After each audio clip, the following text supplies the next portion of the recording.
It is November 2007. Cold rain is pounding against the muddy, uneven ground of the North Carolina wilderness. A seasoned park ranger stands near a shallow creek, staring at two massive oak trees. He turns to the detective next to him and whispers a line that would later circulate in every search and rescue briefing in the country. They were meant not to be found, but the forest gave them back. Jacob Mills and Aaron Seiler were not weekend hobbyists who wandered off a marked path. Jacob was a meticulous, analytical observer of terrain patterns, and Aaron had navigated some of the most treacherous trails in the Appalachian Mountains. Security footage from a local gas station at 7:42 p.m. on a Friday showed the two men buying snacks, filling thermoses with coffee, and laughing together. They were completely relaxed. Barely 40 minutes later, both of their cell phone signals abruptly went dead. Experienced survivalists do not vanish entirely without a trace in under an hour. Whatever happened in that brief window, the elements of the natural wilderness were not the primary threat. When people get lost and panic sets in, they usually leave a trail of chaos. They drop heavy backpacks, tear down branches for crude shelter, and leave ashes of unorganized fires. You can see how remote Black Hollow Gap really is by looking at this narrow dirt path. But when investigators reached this deep point in the woods, they found the men's locked Jeep Cherokee parked neatly off the Forest Service road. The interior of the vehicle was oddly undisturbed. Resting on the passenger seat were two standard backpacks, detailed trail maps, and a private field notebook. The keys were missing, but everything required for survival was untouched. There was no broken glass, there were no bloodstains, and zero signs of physical struggle. A massive search grid formed, with hundreds of volunteers scouring the woods for nearly 3 weeks. Then, on day 17, a group of amateur hikers crossed a shallow creek 6 miles north of the search zone. Bound tightly to separate trees on opposite sides of the stream were Jacob and Aaron, emaciated and deathly pale. They were still breathing. 2 weeks later in the hospital, with his vocal cords too damaged to speak, Jacob took a pen and wrote 3 distinct words on a clipboard. They left us there. The pristine condition of the abandoned Jeep was the first sign that this was not a simple hiking accident, but a situation where every detail of the disappearance had been managed. On their first night, 3 masked men tore open their tent.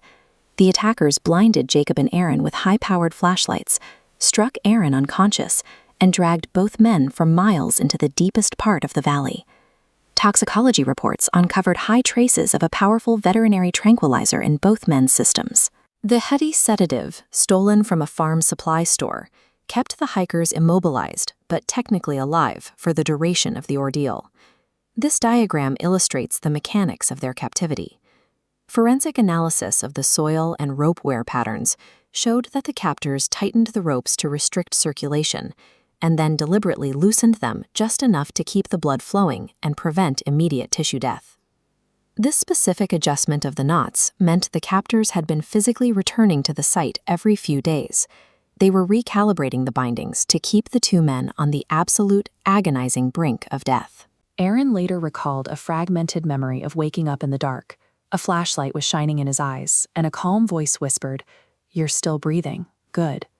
Everything found in the soil and on their skin pointed to a specific objective, keeping 2 men alive for the sole purpose of extending their pain. Take another look at this landscape. The brown grass and dying foliage confirm the freezing, late-season environment the victims were exposed to. Surviving 17 days of dehydration in these temperatures without shelter marks the absolute extreme limit of the human body. Yet despite surviving, the men couldn't identify the masked attackers. Without faces, names, or a clear motive, the police operation was effectively a search for ghosts.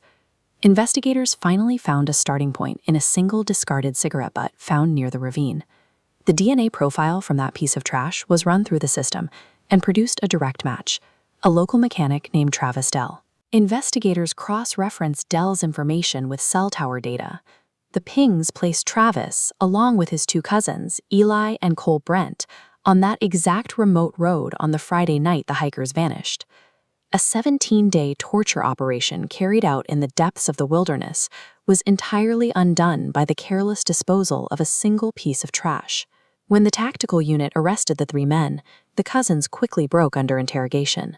But the motive left investigators entirely unsettled. There was no robbery. The expensive gear was left in the Jeep. There was no financial gain and no long-standing property dispute between the families. The asymmetry of the crime was staggering. On one side, a massive, multi-week topographical search grid, and on the other, the cause. Months prior, in a crowded diner, Travis Dell had tripped and spilled a drink on himself. Jacob, sitting nearby, let out a brief laugh. To most, it was a momentary embarrassment. To Travis Dell, it became a toxic obsession. He spent months tracking Jacob's class schedule and weekend plans, utilizing his cousins to execute an extreme act of vengeance over a spilled drink. The most dangerous aspect of this crime wasn't the physical violence, but the terrifying fragility of a bruised human ego. During the trial, Cole Brent admitted that when the rescue helicopters finally circled overhead on day 12, he panicked and wanted to untie the men. Travis Dell physically stopped him, telling his cousin, "We're done here. Let the forest finish it." The justice system was unyielding. Travis Dell was sentenced to 35 years in federal prison without the possibility of parole, while his cousins received 28 and 26 years. While the physical wounds eventually healed, the forest redefined their daily lives. Jacob never returned to his studies. Today, a simple rainstorm or the scent of damp wood is enough to trigger a severe panic attack. Aaron gave a rare interview years later, stating that he doesn't even remember the faces of his captors. Instead, whenever he closes his eyes, he just hears the wind rushing through the trees and feels like the woods are still closing in on him. Jacob and Aaron's survival proves the resilience of the human body, but their ordeal leaves a darker truth in its wake. In the deepest parts of the Appalachian wilderness, the most lethal threat is the person standing right next to you.